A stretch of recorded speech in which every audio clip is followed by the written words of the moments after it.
여러분의 구독, 좋아요는 정말 큰 힘이 됩니다. 시작하기 전에 구독 꼭 눌러주세요. 바로 시작할게요. 만약 누군가가 20년간 절대적인 신뢰를 바탕으로 함께 권력의 정점을 향해 달려왔다면, 그리고 그 사람이 어느 날 갑자기 등에 칼을 꽂는다면 당신은 이것을 정치적 필연이라고 부르겠습니까? 아니면 배신이라고 부르겠습니까? 2024년 12월 3일 오후 6시 용산 대통령실 집무실에서 윤석열은 창밖으로 보이는 서울 시내를 바라보며 깊은 한숨을 내쉬었습니다.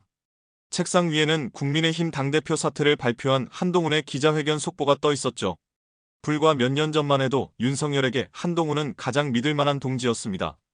함께 권력의 적폐들과 맞서 싸우며 정의를 실현했던 동반자였죠. 하지만 이제 그 이름을 듣기만 해도 윤석열의 가슴 한편에서는 배신감과 분노가 치밀어 올랐습니다. 윤석열과 한동훈의 운명적인 만남은 2016년 12월 박영수 특별검사팀에서 시작되었습니다. 당시 46살의 윤석열은 이미 검찰 내에서 강골 수사관으로 악명 높았고, 43살의 한동훈은 차세대 검찰 에이스로 주목받고 있었죠. 두 사람이 처음 마주친 순간 공기 중에는 묘한 긴장감이 흘렸습니다. 윤석열은 한동훈의 날카로운 눈빛에서 자신과 같은 야수의 본능을 감지했고, 한동훈은 윤석열의 카리스마 넘치는 아우라에 압도당했습니다. 특검 사무실에서 첫 회의를 하던 날 윤석열은 한동훈을 유심히 관찰했습니다. 복잡한 법리를 명쾌하게 정리하는 능력, 권력자들의 허를 찌르는 날카로운 질문들, 그리고 무엇보다 어떤 압박에도 굴복하지 않는 강철 같은 의지력. 윤석열은 직감했습니다. 이 남자는 자신이 찾던 완벽한 파트너라는 것을 말이죠. 박근혜 정부의 국정농단 사건 수사가 본격화되면서 윤석열과 한동훈은 마치 한 몸처럼 움직이기 시작했습니다. 윤석열이 거대한 그물을 치면 한동훈이 그 속에서 핵심 증거들을 낚아올렸죠. 최순실의 태블릿 PC에서 발견된 결정적 증거들을 분석하고 박근혜 전 대통령과의 은밀한 커넥션을 파헤치는 과정에서 두 사람은 서로의 진가를 깨달았습니다. 하지만 그들을 향한 반격도 만만치 않았습니다. 청와대에서는 연일 압박 전화가 걸려왔고, 언론에서는 특검 수사를 무력화시키려는 온갖 루머들이 쏟아졌습니다. 어느 날 밤 늦게 윤석열과 한동훈은 특검 사무실에서 마주 앉아 있었습니다. 윤석열의 얼굴에는 깊은 피로가 스며 있었고, 한동훈의 눈빛에는 불굴의 투지가 타오르고 있었죠. 지금 포기하면 모든 것이 수포로 돌아갑니다. 한동훈의 목소리에는 확신이 담겨 있었습니다. 윤석열은 그 순간 한동훈에게서 자신과 같은 DNA를 발견했습니다. 권력 앞에 굴복하지 않는 검사의 혼, 그것이 바로 두 사람을 하나로 묶어주는 끈이었죠. 2017년 3월 31일 새벽 박근혜 전 대통령이 구속되던 순간은 윤석열과 한동훈에게 잊을 수 없는 기억으로 남았습니다.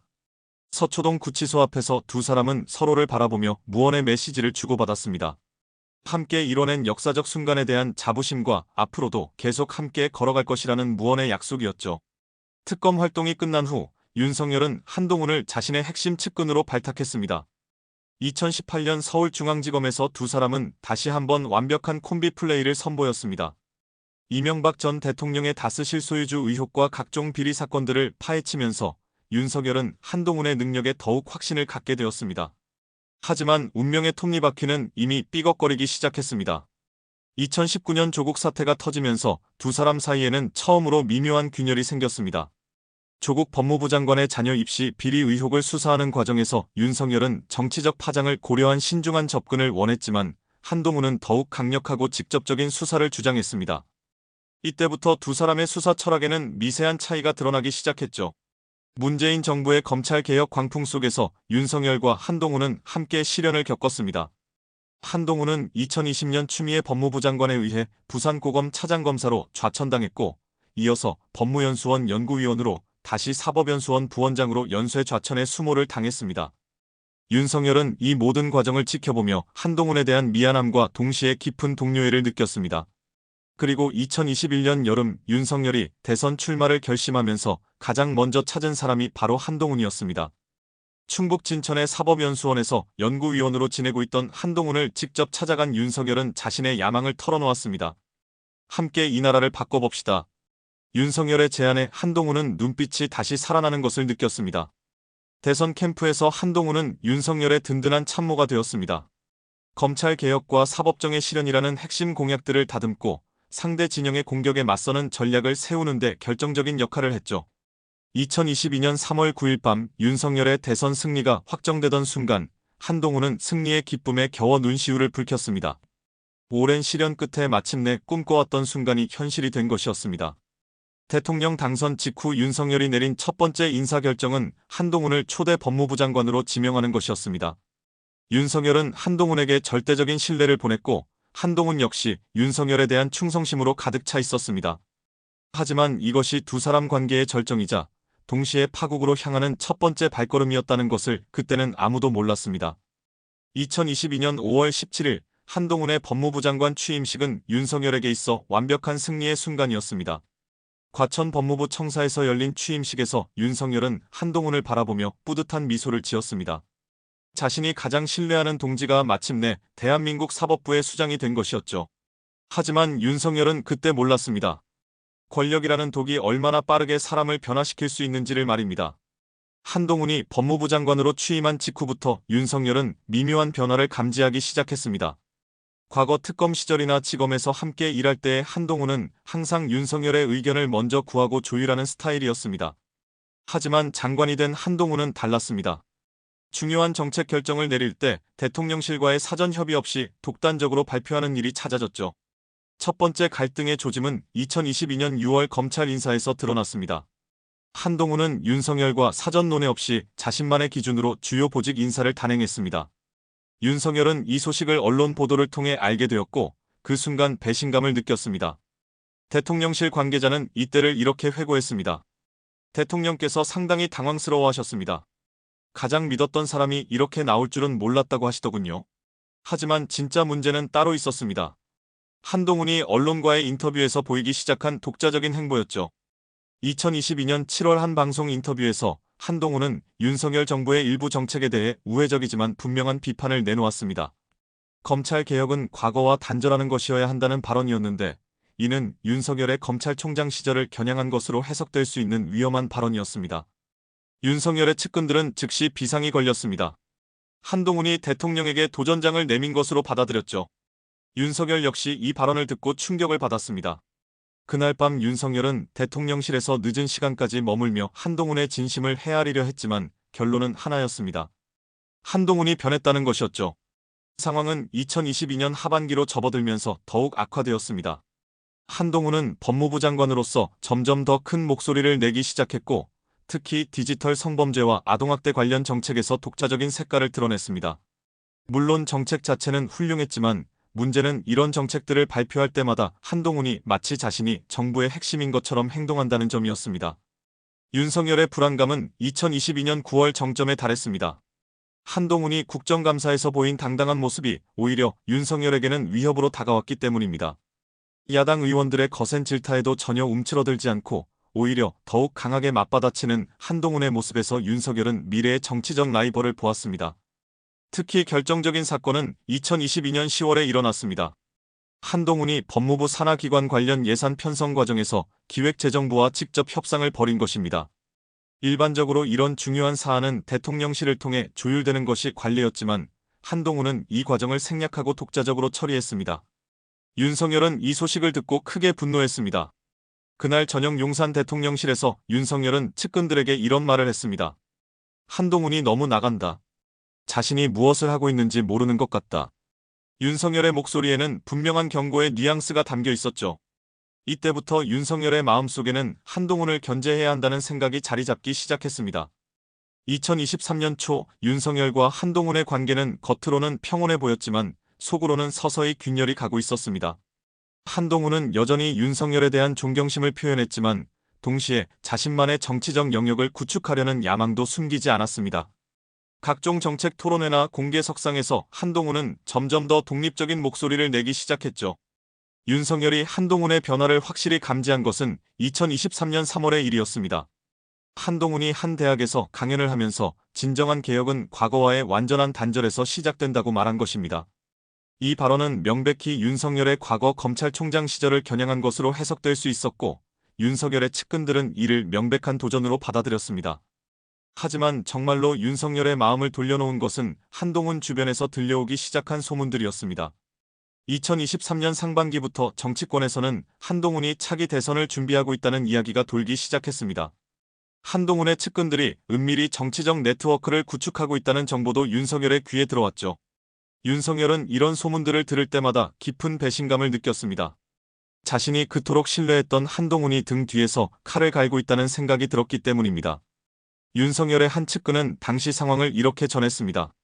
대통령께서 한동훈을 보는 눈빛이 확연히 달라졌습니다. 예전의 따뜻함은 사라지고 차가운 경계심만 남았더군요. 그리고 2023년 여름 운명의 톱니바퀴가 돌기 시작했습니다. 한동훈의 딸 입시 관련 의혹이 처음 제기된 것입니다. 처음에는 사소한 루머 정도로 여겨졌지만 시간이 지나면서 이 의혹은 점점 구체화되기 시작했습니다. 윤석열은 이 의혹을 듣고 복잡한 심경에 빠졌습니다. 한편으로는 한동훈을 보호해야 한다는 동료애가 있었지만 다른 한편으로는 이것이 한동훈을 견제할 수 있는 카드라는 계산도 있었죠. 2023년 9월 한동훈 딸 의혹이 언론에 본격적으로 보도되기 시작했습니다. 윤석열은 이때 결정적인 선택을 해야 했습니다. 한동훈을 적극적으로 보호할 것인가 아니면 거리를 두고 지켜볼 것인가? 윤석열은 후자를 선택했습니다. 이는 한동훈에게 명확한 신호였습니다. 더 이상 예전과 같은 절대적 신뢰관계는 아니라는 것이었죠. 한동훈은 윤석열의 이런 태도 변화를 민감하게 감지했습니다. 예전 같으면 윤석열이 적극적으로 나서서 자신을 보호해줬을 텐데 이번에는 냉담한 반응을 보이는 것에 깊은 실망감을 느꼈습니다. 이때부터 한동훈 역시 윤석열에 대한 마음이 변하기 시작했습니다. 두 사람의 관계는 2023년 하반기로 접어들면서 돌이킬 수 없는 지점을 넘어섰습니다. 표면적으로는 여전히 대통령과 법무부 장관의 관계를 유지했지만 내심으로는 서로를 경계하고 견제하는 사이가 되어버렸습니다. 한때 완벽한 파트너였던 두 사람이 이제는 서로의 가장 큰 위협이 되어가고 있었던 것입니다. 2023년 12월 21일 한동훈의 법무부 장관 사퇴 발표는 윤석열에게 있어 계획된 시나리오의 완성이었습니다. 그날 오후 윤석열은 대통령실에서 한동훈의 사퇴 의사를 전달받으며 차가운 미소를 지었습니다. 표면적으로는 아쉬움을 표했지만 속으로는 안도감을 느꼈죠. 마침내 가장 큰 걸림돌이 제거된 것이었습니다. 하지만 윤석열의 계산에는 오류가 있었습니다. 한동훈이 순순히 정치 무대에서 사라질 인물이 아니라는 점이었죠. 사퇴 발표 불과 닷새 후인 12월 26일 한동훈은 국민의힘 비상대책위원장으로 전격 복귀했습니다. 이 소식을 들은 윤석열의 얼굴은 순간 굳어졌습니다. 자신이 내쫓았다고 생각했던 한동훈이 더욱 강력한 모습으로 돌아온 것이었습니다. 윤석열은 그날 밤 측근들과 긴급회의를 가졌습니다. 한동훈이 당을 장악하려고 한다. 이것은 명백한 쿠데타다. 윤석열의 목소리에는 분노와 경계심이 뒤섞여 있었죠. 이때부터 윤석열의 머릿속에는 한동훈을 완전히 제거해야 한다는 생각이 자리 잡았습니다. 2024년 초 22대 총선을 앞두고 윤석열과 한동훈 사이의 신경전은 절정에 달했습니다. 한동훈은 비상대책위원장으로서 파격적인 공천개혁을 추진했고 이는 기존 친윤석열 세력들의 기득권을 위협하는 것이었습니다. 윤석열은 이를 자신에 대한 직접적인 도전으로 받아들였습니다. 특히 2024년 2월 한동훈이 공천 과정에서 친윤석열 계열 인사들을 대거 배제하면서 두 사람의 갈등은 공개화되기 시작했습니다. 윤석열은 대통령실을 통해 은밀히 압력을 가했지만 한동훈은 전혀 굴복하지 않았습니다. 오히려 당의 혁신을 위해서는 과감한 변화가 필요하다며 더욱 강경한 입장을 고수했죠. 하지만 운명의 여신은 윤석열의 편이었습니다. 2024년 4월 10일 총선 결과 국민의힘은 참패를 당했습니다. 한동훈의 개혁 드라이브가 오히려 당의 결속력을 해치고 표심 이반을 가져왔다는 분석이 쏟아졌죠. 윤석열은 이 기회를 놓치지 않았습니다. 총선 다음 날인 4월 11일 윤석열의 측근들은 일제히 한동훈의 책임론을 제기했습니다. 한동훈은 결국 비상대책위원장직에서 물러날 수밖에 없었습니다. 사퇴 기자회견에서 한동훈의 얼굴에는 깊은 좌절감이 스며 있었습니다. 두 번째 정치적 패배였고 이번에는 완전히 고립된 상황이었죠. 윤석열은 이 모습을 TV로 지켜보며 차가운 만족감을 느꼈습니다. 하지만 한동훈의 정치적 생명력은 윤석열의 예상을 뛰어넘었습니다. 2024년 여름 한동훈은 다시 한번 정치 무대로의 복귀를 준비하기 시작했습니다. 이번에는 당대표라는 더 큰 목표를 향해서였죠. 윤석열은 이 소식을 듣고 경악했습니다. 도대체 얼마나 많은 생명을 가진 고양이인지 알 수 없다는 생각이 들었습니다. 2024년 7월 한동훈의 당대표 출마 선언은 윤석열에게 있어 선전포고와 다름없었습니다. 윤석열은 즉시 친윤석열 세력들을 총동원해 한동훈의 당선을 막으려 했습니다. 하지만 당내 여론은 이미 변화의 바람에 휩싸여 있었고 한동훈의 젊고 개혁적인 이미지는 당원들에게 강한 어필을 했습니다. 윤석열이 가장 두려워한 시나리오가 현실이 되었습니다. 2024년 7월 23일 한동훈이 국민의힘 당대표로 당선된 것입니다. 그날 밤 윤석열은 대통령실에서 홀로 긴 시간을 보냈습니다. 자신이 키운 제자가 이제 자신의 가장 큰 정치적 위협이 되어 돌아온 것이었습니다. 한동훈의 당대표 취임 직후부터 두 사람 사이의 냉전은 본격화되었습니다. 윤석열은 정부 정책에 대한 당의 협조를 요구했지만 한동훈은 당은 정부의 들러리가 아니다라며 독자적인 노선을 고수했습니다. 특히 민생 현안에 대해서는 오히려 정부를 압박하는 모습을 보였죠. 2024년 9월 결정적인 사건이 터졌습니다. 한동훈이 공개적으로 윤석열 정부의 부동산 정책을 비판한 것입니다. 서민들의 고통을 외면하는 정책으로는 민심을 얻을 수 없다는 한동훈의 발언은 윤석열에게 정면 도전장이었습니다. 윤석열은 이 발언을 듣고 분노로 온몸이 떨렸습니다. 그날 밤 윤석열은 측근들에게 이렇게 말했습니다. 한동훈이 선을 넘었다. 이제는 적으로 봐야 한다. 이때부터 윤석열과 한동훈 사이의 관계는 완전히 적대적으로 변했습니다. 윤석열은 대통령실을 통해 한동훈의 모든 정치적 행보를 견제하기 시작했고 한동훈 역시 당 차원에서 정부를 압박하는 강도를 높였습니다. 2024년 10월 국정감사 시즌에서 두 사람의 갈등은 절정에 달했습니다. 한동훈이 주도한 여당의 정부 비판은 야당보다 더 날카로웠습니다.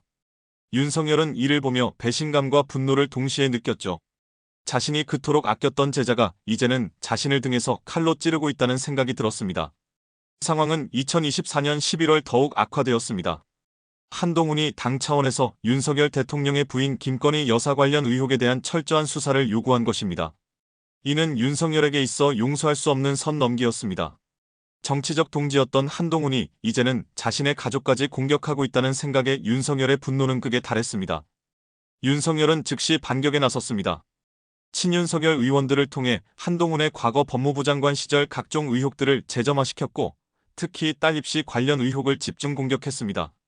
한동훈 역시 가만히 당하고만 있지 않았습니다. 당 차원에서 정부의 실정을 더욱 강하게 비판하며 맞섰죠. 12월 들어 두 사람의 전쟁은 마지막 국면에 접어들었습니다. 윤석열은 12월 3일 계엄령을 선포하는 극단적 선택을 했고 한동훈은 이에 맞서 계엄령 해제를 위해 국회로 달려갔습니다. 그 순간 두 사람은 완전히 적이 되었습니다. 과거의 동지애는 온데간데 없이 사라지고 오직 정치적 생존만이 남았습니다. 한동훈이 계엄령 해제에 앞장서는 모습을 보며 윤석열은 깊은 절망감을 느꼈습니다. 자신이 가장 믿었던 사람이 자신을 무너뜨리는 결정타를 날리고 있다는 현실을 받아들이기 어려웠죠. 하지만 이미 돌이킬 수 없는 강을 건넌 상태였습니다. 2024년 12월 14일 윤석열 대통령 탄핵소추안이 국회를 통과하던 순간 한동훈은 국회 본회의장에서 복잡한 감정의 소용돌이에 휩싸였습니다. 자신의 손으로 정치적 스승이자 동지였던 윤석열을 무너뜨린 것이었죠. 하지만 그 순간 한동훈의 마음속에는 승리감보다는 깊은 허무함이 자리하고 있었습니다. 이것이 정말 자신이 원했던 결말이었을까요? 탄핵 가결 직후 윤석열은 용산 대통령실에서 마지막 담화를 준비하고 있었습니다. 책상 위에는 한동훈과 함께 찍었던 과거 사진들이 놓여 있었죠. 특검 시절, 법무부 장관 임명식, 그리고 대선 승리의 순간들. 윤석열은 그 사진들을 하나씩 바라보며 깊은 한숨을 내쉬었습니다. 결국 이렇게 끝나는구나. 윤석열의 목소리에는 체념과 배신감이 뒤섞여 있었습니다. 탄핵 이후 한동훈의 정치적 입지는 더욱 강화되는 듯했습니다. 언론들은 앞다투어 한동훈을 민주주의의 수호자, 개혁의 아이콘으로 칭송했죠. 하지만 한동훈 자신은 이런 찬사들이 오히려 부담스러웠습니다. 자신이 정말 정의를 위해 행동한 것인지 아니면 단순히 권력욕에 사로잡혀 스승을 배신한 것인지 확신이 서지 않았기 때문입니다. 2024년 12월 말 국민의힘 당내에서는 한동훈에 대한 새로운 시각이 형성되기 시작했습니다. 윤석열을 무너뜨린 것은 좋았지만 이제 한동훈 자신이 너무 강력해진 것이 아니냐는 우려가 제기된 것이죠. 특히 친윤석열 잔존 세력들은 한동훈에 대한 반격을 준비하기 시작했습니다. 그들에게 한동훈은 배신자이자 권력을 탐하는 야심가에 불과했습니다. 2025년 1월 한동훈에게 새로운 시련이 찾아왔습니다. 그동안 잠잠했던 딸 입시 의혹이 다시 수면 위로 떠오른 것입니다. 이번에는 더욱 구체적이고 치명적인 증거들이 제시되었죠.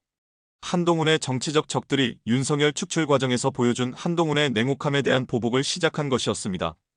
언론에 연일 쏟아지는 한동훈 가족 관련 의혹들을 보며 한동훈은 아이러니를 느꼈습니다. 과거 자신이 윤석열에게 김건희 여사 관련 수사를 요구했던 것처럼 이제는 자신의 가족이 표적이 된 것이었죠. 권력의 무서운 속성을 몸소 체험하는 순간이었습니다. 2025년 2월 상황은 더욱 악화되었습니다. 검찰이 한동훈의 딸 입시 과정에 대한 본격적인 수사에 착수한 것입니다. 한동훈은 이 소식을 들으며 쓴웃음을 지었습니다. 자신이 그토록 신뢰했던 검찰이 이제는 자신을 겨냥하고 있다는 현실이 믿기지 않았습니다. 검찰 수사가 진행되면서 한동훈의 지지율은 급격히 하락했습니다.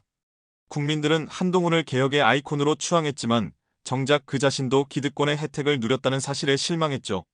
한동훈에 대한 여론은 하루가 다르게 악화되었고 당내에서도 한동훈을 보는 시선이 차가워졌습니다. 2025년 3월 한동훈은 당대표직 사퇴 압박에 직면했습니다. 당내 중진들이 줄지어 한동훈의 사퇴를 요구하고 나선 것입니다. 당의 명예를 위해서라도 책임을 져야 한다는 목소리가 높아졌죠. 한동훈은 이런 상황을 지켜보며 깊은 고독감에 빠졌습니다. 권력의 정점에서 추락하는 것이 이렇게 빠르고 냉혹한 것이라는 사실을 뼈저리게 느꼈습니다. 한동훈의 마지막 며칠은 그야말로 지옥과 같았습니다. 연일 쏟아지는 사퇴 압박, 가족을 향한 악의적인 공격, 그리고 과거 동지들의 차가운 등돌림. 한동훈은 매일 밤 잠들기 전 윤석열과의 과거를 떠올렸습니다. 만약 그때 다른 선택을 했다면 어떻게 되었을까? 윤석열을 끝까지 보호했다면 지금과는 다른 결말이 기다리고 있었을까?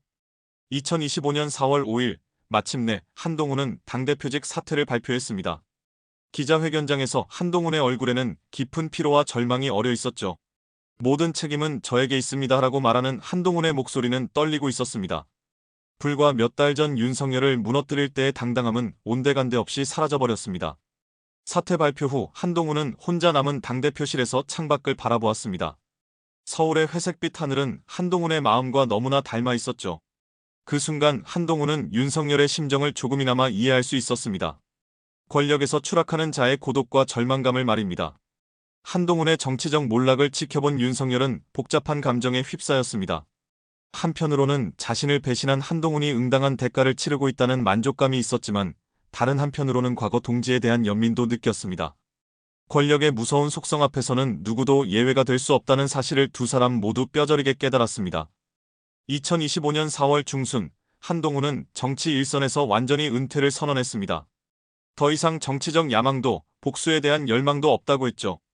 그는 조용히 일반인의 삶으로 돌아가기로 결심했습니다. 윤석열과 한동훈, 두 사람의 20회에 걸친 동지애와 배신의 드라마는 이렇게 막을 내렸습니다. 한동훈의 이야기는 권력과 야망이 어떻게 인간관계를 파괴할 수 있는지를 보여주는 현대판 비극이었습니다. 한때 절대적으로 신뢰했던 두 사람이 서로를 배신하고 무너뜨리는 과정에서 결국 둘 다 파멸의 길을 걷게 된 것이죠. 권력은 그들에게 영광을 주었지만 동시에 가장 소중한 것들을 앗아가기도 했습니다. 정치는 살아있는 생물과 같아서 예측할 수 없는 방향으로 흘러갑니다. 윤석열과 한동훈의 이야기가 우리에게 주는 교훈은 명확합니다. 권력 앞에서는 어떤 인간관계도 영원할 수 없으며 배신은 언제나 양날의 검이라는 것입니다. 한동훈이 윤석열을 배신했지만 결국 권력 자체가 한동훈을 배신했던 것처럼 말입니다. 여러분의 구독과 좋아요는 저에게 큰 힘이 됩니다. 다음 시간에는 더 재미있는 스토리로 찾아올게요.